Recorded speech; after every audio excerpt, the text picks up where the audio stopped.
Você sabia que existe um pecado tão perigoso que até os mais devotos cristãos podem cair nele sem perceber? Um pecado que Deus abomina acima de todos os outros, mas que se esconde atrás de uma máscara de virtude? Hoje falaremos sobre algo que deveria fazer tremer o coração de todo cristão. O grande pregador Charles Spurgeon, conhecido como o príncipe da pregação, costumava dizer que o orgulho é o pecado que mais facilmente nos envolve, justamente porque raramente o reconhecemos em nós mesmos. Imagine um veneno invisível que se espalha silenciosamente pelo corpo. Assim é o orgulho na alma humana. Ele se infiltra nas nossas orações mais sinceras, nas nossas boas obras, até mesmo nos nossos momentos de adoração. E o mais terrível é que quanto mais crescemos espiritualmente, mais vulneráveis podemos nos tornar a este pecado sutil. Spurgeon alertava que o orgulho pode vestir as roupas da humildade e enganar até os eleitos. Você pode estar lendo sua Bíblia, jejuando, orando, servindo na igreja, e ainda assim ter o coração infectado por este mal que Deus tanto abomina. A palavra de Deus é clara em Provérbios 16:5. Abominável é ao Senhor todo altivo de coração, por certo que não ficará impune. Perceba que não diz apenas que Deus não gosta do orgulho, mas que é abominável a seus olhos. O orgulho foi o primeiro pecado do universo. Foi ele que fez Lúcifer cair do céu como um raio. Foi o orgulho que levou nossos primeiros pais a quererem ser como Deus. E é este mesmo pecado que ainda hoje destrói vidas, casamentos, ministérios e comunhões. Se você tem sido abençoado por esta mensagem, inscreva-se no nosso canal e ative o sininho para não perder nenhum ensinamento que pode transformar sua vida espiritual. Você já percebeu sinais de orgulho em sua própria vida? Compartilhe nos comentários como Deus tem lidado com isso em seu coração. O orgulho é um mestre do disfarce. Ele não vem até nós com chifres e rabo, anunciando suas intenções maléficas. Não, ele é muito mais esperto que isso. Ele chega, vestido de virtude, sussurrando em nossos ouvidos que somos especiais, diferentes, mais espirituais que os outros. Quantas vezes você já se pegou pensando, pelo menos eu não sou como aquele irmão que vive em pecado? Ou talvez, Deus me usa de uma forma especial. Não é qualquer um que tem os dons que eu tenho. Estes pensamentos parecem inofensivos, mas são sementes venenosas do orgulho germinando em solo fértil. A primeira máscara do orgulho é a falsa humildade. Quando dizemos, não sou nada, mas secretamente esperamos que alguém nos contradiga. Quando rejeitamos elogios publicamente, mas os guardamos cuidadosamente no coração como troféus pessoais. A segunda máscara é o conhecimento espiritual. Sim, você ouviu bem. O próprio conhecimento da palavra pode se tornar fonte de orgulho. Começamos a nos ver como superiores àqueles que sabem menos, esquecendo que a ciência incha, mas o amor edifica, como nos ensina 1 Coríntios 8:1. A terceira máscara é o serviço cristão. Podemos servir a Deus e ao próximo com motivações completamente erradas, buscando reconhecimento, admiração e status dentro da comunidade. Nossos atos de bondade se tornam performances para uma plateia, não ofertas sinceras ao Altíssimo. Jesus alertou sobre isso em Mateus 6:2. Quando deres esmola, não faças tocar trombeta diante de ti, como fazem os hipócritas nas sinagogas e nas ruas, para serem glorificados pelos homens. Se esta palavra está tocando seu coração, não deixe de se inscrever no canal para receber mais ensinamentos que podem libertar sua alma das armadilhas espirituais. Qual dessas máscaras do orgulho você reconhece que já usou em sua jornada cristã? Seja honesto nos comentários. Há algo profundamente perturbador que precisamos enfrentar. O orgulho cresce especialmente bem no solo da religiosidade. É como uma erva daninha que floresce nos jardins mais bem cuidados. Quanto mais nos dedicamos às práticas espirituais, maior o risco de nos tornarmos orgulhosos de nossa própria espiritualidade. Pense no fariseu da parábola de Jesus. Ele jejuava 2 vezes por semana, dizimava de tudo que possuía, conhecia as escrituras de cor. mas sua oração se transformou em uma lista de conquistas pessoais apresentada a Deus, como se o Altíssimo devesse algo a ele por sua dedicação. Ó Deus, graças te dou porque não sou como os demais homens, roubadores, injustos e adúlteros, nem ainda como este publicano, orou ele em Lucas 18:11. Cada palavra dessa oração revela um coração infectado pelo orgulho espiritual. Quantas vezes nossas orações seguem esse mesmo padrão? Listamos nossos feitos, nossas conquistas, nossos sacrifícios, como se estivéssemos negociando com Deus. Esquecemos que nossa justiça é como trapo de imundícia diante da santidade divina, conforme Isaías 64:6 nos lembra. O orgulho espiritual se manifesta quando começamos a medir nossa espiritualidade pela dos outros, quando nos sentimos superiores porque oramos mais, jejuamos mais, lemos mais a Bíblia, contribuímos mais financeiramente. Quando olhamos com desprezo para aqueles que estão em diferentes estágios da jornada cristã. Mas veja o contraste com o publicano na mesma parábola. Ele nem se atrevia a levantar os olhos ao céu, batia no peito dizendo: ó Deus, tem misericórdia de mim, pecador. E Jesus disse que este voltou justificado para casa, não o fariseu. A verdadeira espiritualidade não é medida pela quantidade de práticas religiosas, mas pela profundidade da nossa dependência de Deus. Não pela altura dos nossos conhecimentos teológicos, mas pela sinceridade do nosso arrependimento. Você já se pegou comparando sua vida espiritual com a de outros irmãos? Como isso afetou seu relacionamento com Deus? Para compreendermos por que Deus odeia tanto o orgulho, precisamos entender a natureza de Deus e a natureza deste pecado. O orgulho não é apenas uma falha de caráter ou um defeito de personalidade. É uma rebelião direta contra a soberania divina, uma tentativa de usurpar o trono que pertence somente ao Altíssimo. Quando o coração se enche de orgulho, ele automaticamente se esvazia de Deus. É impossível ser orgulhoso e dependente ao mesmo tempo. O orgulho sussurra mentiras como: você consegue sozinho, você merece o crédito, você é melhor que os outros. Cada uma dessas mentiras nega uma verdade fundamental sobre nossa relação com o Criador. Deus odeia o orgulho porque ele destrói relacionamentos. Primeiro, destrói nosso relacionamento com ele. Tiago 4:6 declara: Deus resiste aos soberbos, mas dá graça aos humildes. A palavra resiste aqui carrega o sentido de uma oposição militar ativa. Deus literalmente se coloca em posição de guerra contra o orgulhoso. Depois, o orgulho destrói nossos relacionamentos uns com os outros. Provérbios 13:10 nos ensina: da soberba só resulta a contenda. Quantos casamentos foram destruídos porque nenhum dos cônjuges conseguia pedir perdão? Quantas amizades se perderam porque o orgulho impediu a reconciliação? Quantas igrejas se dividiram porque líderes orgulhosos não conseguiam ceder em questões menores? O orgulho também rouba a glória que pertence exclusivamente a Deus. Quando nos glorificamos em nossas conquistas, estamos pegando algo que não nos pertence. É como um ladrão que entra na casa de Deus e rouba os tesouros do altar. Isaías 42:8 é claro: eu sou o Senhor, este é o meu nome, a minha glória, pois a outrem não darei. Mas talvez o aspecto mais terrível do orgulho seja que ele nos cega para a nossa real condição espiritual. O orgulhoso não consegue ver suas falhas, não reconhece seu pecado, não busca perdão. Ele vive numa fantasia perigosa, onde é o herói de sua própria história. Em que áreas da sua vida você percebe que o orgulho tem roubado a glória de Deus? Compartilhe sua reflexão. Como podemos identificar este inimigo silencioso que habita em nossos corações?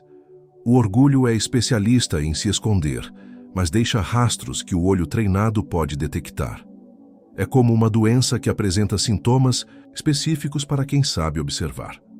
O primeiro sinal é a dificuldade em aceitar correção. Quando alguém nos aponta um erro ou uma falha, nossa primeira reação revela o estado do nosso coração. O orgulhoso imediatamente se defende, justifica, desvia o assunto ou ataca quem o corrigiu. Ele não consegue simplesmente dizer: você está certo, eu errei. O segundo sinal é a necessidade constante de reconhecimento. O coração orgulhoso sempre está esperando elogios, agradecimentos, destaque. Quando servimos e ninguém nota, ficamos irritados. Quando fazemos algo bom e não somos reconhecidos, nos sentimos injustiçados. Este é o orgulho sussurrando que merecemos admiração. O terceiro sinal é a crítica constante aos outros. É mais fácil enxergar o cisco no olho do irmão do que a trave no nosso próprio olho, como Jesus ensinou em Mateus 7:3. O orgulhoso sempre encontra defeitos nos outros, porque isso o faz sentir-se superior. Ele vive comparando, julgando, criticando. Quarto sinal é a resistência a impedir perdão. As palavras "eu estava errado" ou "me perdoe" parecem impossíveis de pronunciar. O orgulhoso preferirá perder relacionamentos, destruir famílias, dividir igrejas a admitir que errou e pedir perdão genuinamente. O quinto sinal é a irritação quando outros são promovidos ou abençoados. Quando Deus usa outra pessoa de forma especial, o coração orgulhoso sente inveja disfarçada de preocupação espiritual. Começamos a questionar os métodos de Deus, a criticar quem foi escolhido, a apontar suas falhas. Provérbios 27:21 nos ensina: o crisol prova a prata e o forno, o ouro, assim ao homem, os louvores que recebe. Nossa reação aos elogios revela se nosso coração está limpo ou contaminado pelo orgulho. O humilde recebe elogios com gratidão, mas rapidamente os direciona para Deus. O orgulhoso os absorve como uma esponja seca absorve água. Qual destes sinais do orgulho você reconhece que mais precisa da graça de Deus para vencer em sua vida? O orgulho nunca é um pecado privado. Ele sempre transborda e contamina nossos relacionamentos como um veneno que se espalha pela corrente sanguínea. É impossível ter um coração orgulhoso e relacionamentos saudáveis ao mesmo tempo. No casamento, o orgulho se manifesta quando nos recusamos a ceder, quando insistimos em sempre ter a última palavra, quando não conseguimos admitir nossos erros perante o cônjuge. Quantos matrimônios cristãos estão morrendo lentamente, não por falta de amor, mas por excesso de orgulho? Cada um entrincheirado em sua posição, esperando que o outro peça perdão primeiro. A palavra de Deus em Efésios 5:21 nos ordena: sujeitando-vos uns aos outros no temor de Deus. Mas o orgulho sussurra: por que eu deveria me sujeitar? Eu estou certo. E assim dois orgulhosos destroem o que Deus uniu. Na família, o orgulho se revela quando pais não conseguem pedir perdão aos filhos pelos seus erros. Quando preferimos manter nossa imagem de autoridade perfeita, em vez de modelar humildade e arrependimento. Nossos filhos aprendem mais com nossos exemplos de humildade do que com nossos discursos sobre orgulho. Na igreja, o orgulho causa as maiores devastações. Líderes que não aceitam questionamentos, membros que se ofendem por qualquer coisa, grupos que se formam baseados em quem é mais espiritual. O apóstolo Paulo teve que repreender os coríntios em 1 Coríntios 1:12. Refiro-me ao fato de cada um de vós dizer: eu sou de Paulo, e eu de Apolo, e eu de Cefas, e eu de Cristo. Nas amizades, o orgulho se manifesta quando sempre queremos estar certos, quando não conseguimos celebrar genuinamente as conquistas dos outros, quando transformamos cada conversa numa competição sutil sobre quem está melhor na vida. O orgulho nos impede de exercer duas virtudes fundamentais para relacionamentos saudáveis: a humildade e o perdão. Sem humildade, não conseguimos reconhecer nossos erros. Sem perdão, não conseguimos libertar aqueles que nos magoaram. Jesus, sendo Deus, se esvaziou a si mesmo e se fez servo, como nos ensina Filipenses 2:7. Se o próprio Deus se humilhou, quem somos nós para nos negarmos a fazer o mesmo em nossos relacionamentos? Em qual relacionamento o orgulho tem causado mais danos na sua vida e o que você pretende fazer sobre isso? Não existe lugar onde o orgulho seja mais perigoso e ao mesmo tempo mais sutil do que em nossa vida de oração. É na intimidade com Deus que este pecado revela sua face mais enganosa, transformando nossos momentos mais sagrados em performances do ego. Observe como oramos quando estamos em público. Quantas vezes nossas palavras são escolhidas não para tocar o coração de Deus, mas para impressionar os ouvidos humanos? Usamos linguagem rebuscada, citamos versículos decorados, alongamos desnecessariamente nossa oração para demonstrar conhecimento espiritual. Jesus alertou sobre isso em Mateus 6:5. E, quando orardes, não sejais como os hipócritas, pois se comprazem em orar em pé nas sinagogas e às esquinas das ruas para serem vistos pelos homens. O problema não era orar em público, mas orar para ser visto pelos homens. Mas o orgulho também contamina nossas orações particulares de maneiras ainda mais sutis. Começamos a orar como se estivéssemos prestando relatórios a Deus sobre nossa performance espiritual. Listamos nossos jejuns, nossas leituras bíblicas, nossas boas obras, como se o Pai Celestial precisasse ser informado de nossa dedicação. Outras vezes, oramos com um senso de merecimento, como se nossas práticas espirituais nos dessem direito às bênçãos divinas. Esquecemos que mesmo nossos momentos mais devotos são possíveis apenas pela graça de Deus, não por nossa própria força ou disciplina. O orgulho também se manifesta quando oramos pelos outros com um espírito de superioridade. Senhor, ajuda fulano a ver seus erros. Oramos sem nos darmos conta de que estamos assumindo o papel de juízes espirituais. Nossas orações intercessórias se tornam oportunidades veladas de criticar e se sentir superiores. A verdadeira oração nasce sempre da consciência de nossa dependência total de Deus. É como o publicano que nem se atrevia a levantar os olhos ao céu. É como o salmista que clamava: cria em mim, ó Deus, um coração puro e renova em mim um espírito reto, conforme Salmos 51:10. Quando oramos com humildade genuína, não temos necessidade de impressionar ninguém. Nossas palavras são simples, nosso coração é transparente.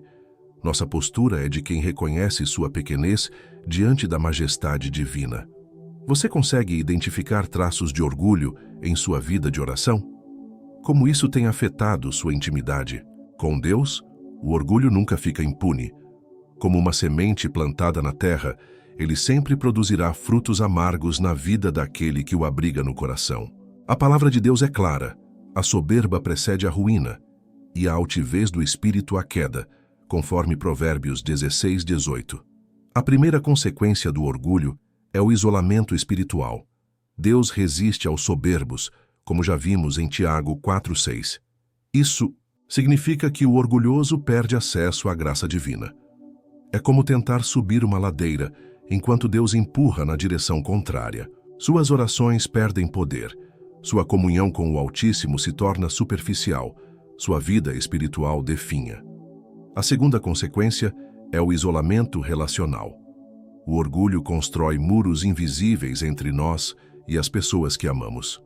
Amigos se afastam, familiares evitam conversas profundas, irmãos na fé perdem a confiança. O orgulhoso frequentemente se pergunta por que se sente tão só, sem perceber que ele próprio cavou o fosso que o separa dos outros. A terceira consequência é a cegueira espiritual progressiva. O orgulho age como uma catarata no olho da alma. Quanto mais cresce, menos conseguimos enxergar nossa real condição espiritual.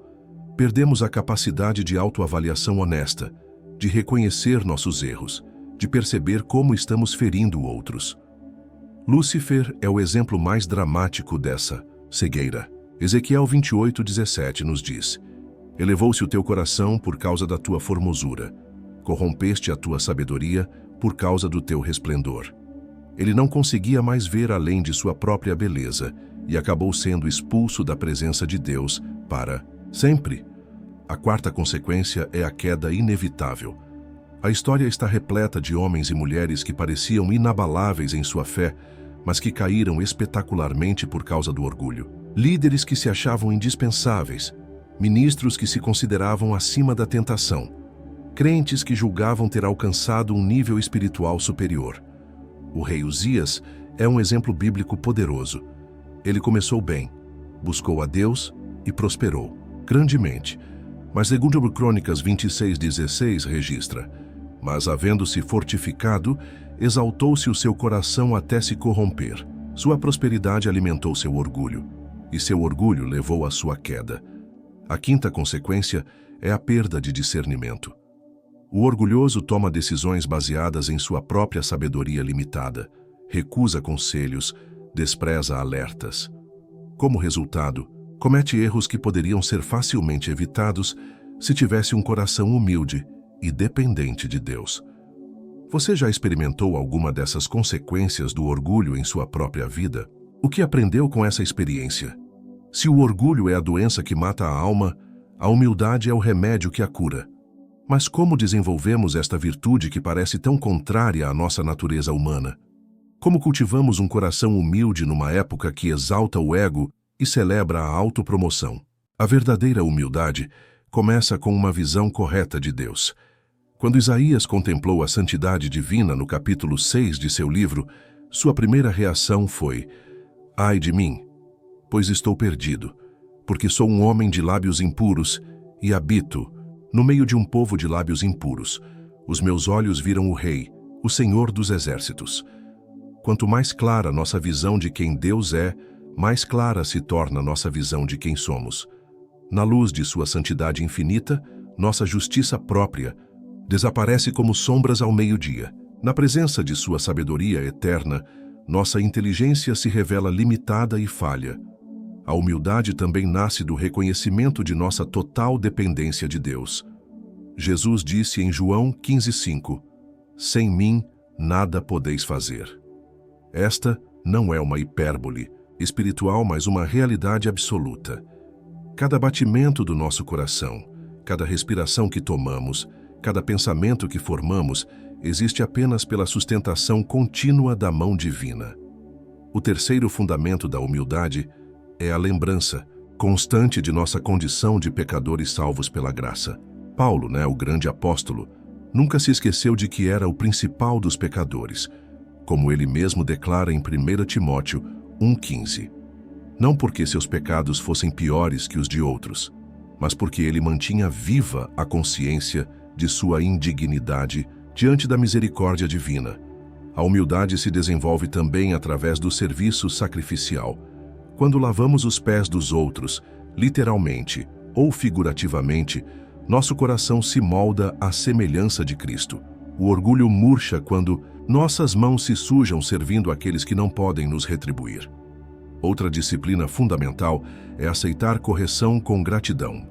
Provérbios 27, 5, 6 nos ensina: "Melhor é a repreensão franca do que o amor oculto.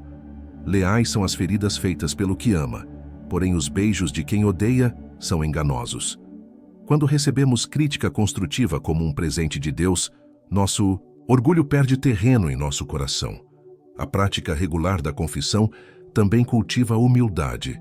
Não apenas confessar nossos pecados a Deus, mas também, quando apropriado, uns aos outros. Tiago 5,16 nos exorta: "Confessai as vossas culpas uns aos outros e orai uns pelos outros para que sareis." Qual dessas práticas para cultivar humildade você sente que Deus está chamando você a desenvolver em sua vida? A batalha contra o orgulho não pode ser vencida apenas com força de vontade ou disciplina espiritual. Este inimigo é poderoso demais, sutil demais, enraizado demais em nossa natureza caída para ser derrotado por esforços meramente humanos. Precisamos de uma intervenção divina, e essa intervenção tem um nome: graça. A graça de Deus é o antídoto perfeito para o veneno do orgulho, porque ela nos lembra constantemente de uma verdade fundamental: não merecemos nada do que recebemos de Deus. Efésios 2, 8, 9 declara: "Porque pela graça sois salvos por meio da fé, e isso não vem de vós, é dom de Deus, não vem das obras, para que ninguém se glorie." Quando realmente compreendemos que nossa salvação é totalmente imerecida, que nossa posição como filhos de Deus é um presente não conquistado, nosso orgulho não tem base sobre a qual se apoiar. Como podemos nos orgulhar de algo que não conquistamos? Como podemos nos gabar de méritos que não possuímos? A graça também nos ensina que nossas vitórias espirituais são obra de Deus. não nossa. Quando resistimos à tentação, quando servimos com amor, quando crescemos em santidade, é o Espírito Santo operando em nós tanto o querer quanto o efetuar, segundo o seu beneplácito, como Paulo nos ensina em Filipenses 2:13. Paulo aprendeu esta lição de forma dolorosa, mas transformadora. Quando se orgulhava de suas revelações extraordinárias, Deus permitiu que um espinho na carne o atormentasse. 3 vezes Paulo orou para que fosse removido, mas Deus respondeu: "A minha graça te basta, porque o meu poder se aperfeiçoa na fraqueza", conforme 2 Coríntios 12:9. A resposta de Paulo foi revolucionária. "De boa vontade, pois, me gloriarei nas minhas fraquezas, para que em mim habite o poder de Cristo." Ele descobriu que suas limitações não eram obstáculos para o serviço de Deus, mas oportunidades para a graça divina se manifestar. A graça nos liberta da necessidade de impressionar outros ou mesmo a nós mesmos.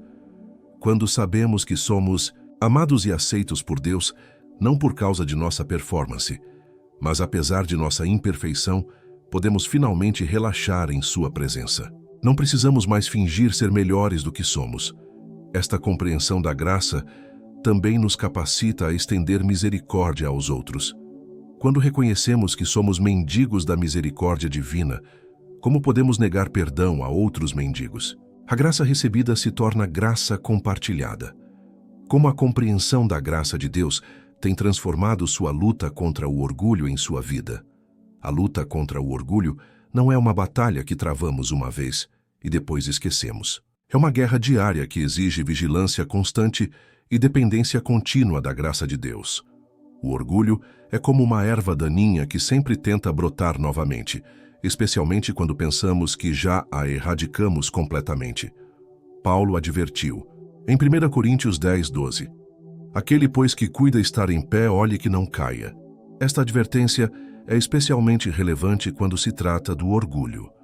Muitas vezes, quando mais confiantes estamos em nossa humildade, mais vulneráveis nos tornamos ao orgulho sutil. A vigilância espiritual requer autoexame regular e honesto. Precisamos constantemente verificar as motivações por trás de nossas ações, palavras e até mesmo pensamentos. Por que fazemos o que fazemos? Buscamos a glória de Deus ou nossa própria exaltação? Esta introspecção deve ser guiada pelo Espírito Santo e iluminada pela Palavra de Deus. O salmista orava em Salmos 139, 23, 24. "Sonda-me, ó Deus, e conhece o meu coração. Prova-me e conhece os meus pensamentos, e vê se há em mim algum caminho mau e guia-me pelo caminho eterno." Esta deve ser nossa oração diária. Que Deus revele áreas de orgulho que talvez não conseguimos ver sozinhos. A dependência de Deus também significa reconhecer que não podemos vencer o orgulho com nossas próprias forças. Precisamos da obra contínua do Espírito Santo para renovar nossas mentes, transformar nossos corações e moldar nosso caráter à imagem de Cristo. É útil ter irmãos maduros na fé que possam nos ajudar nesta vigilância. Provérbios 27:17 nos ensina: "Ferro com ferro se afia, assim o homem ao seu amigo." Precisamos de pessoas em nossas vidas que tenham permissão para nos confrontar com amor quando percebem sinais de orgulho em nosso comportamento. A humildade genuína também se manifesta em nossa disposição de aprender constantemente. Não importa quão maduros espiritualmente nos tornemos, sempre há mais a aprender sobre Deus, sobre nós mesmos, sobre como viver de forma que o honre. O orgulho nos faz pensar que já sabemos tudo o que precisamos saber. Lembre-se de que Jesus mesmo, sendo Deus, crescia em sabedoria e em estatura e em graça para com Deus e os homens, conforme Lucas 2:52. Se o próprio Jesus crescia e aprendia em sua humanidade, quanto mais nós precisamos manter uma postura de aprendizado contínuo.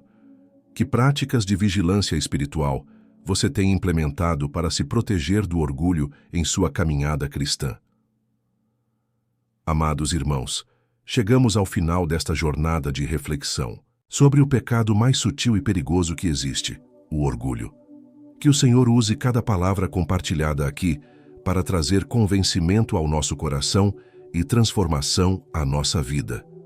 Lembre-se, a humildade não é uma conquista que alcançamos, mas uma dependência diária que cultivamos. Que possamos sempre nos lembrar de que somos mendigos da graça divina, salvos não por méritos próprios, mas pela misericórdia infinita de Deus. Se esta mensagem tocou seu coração, não se esqueça de se inscrever no canal, ativar o sininho, deixar seu like e compartilhar com outros que precisam ouvir esta palavra. Seu comentário é muito importante para nós, então conte-nos como Deus falou com você hoje. Continue conosco assistindo aos próximos vídeos que aparecerão na sua tela.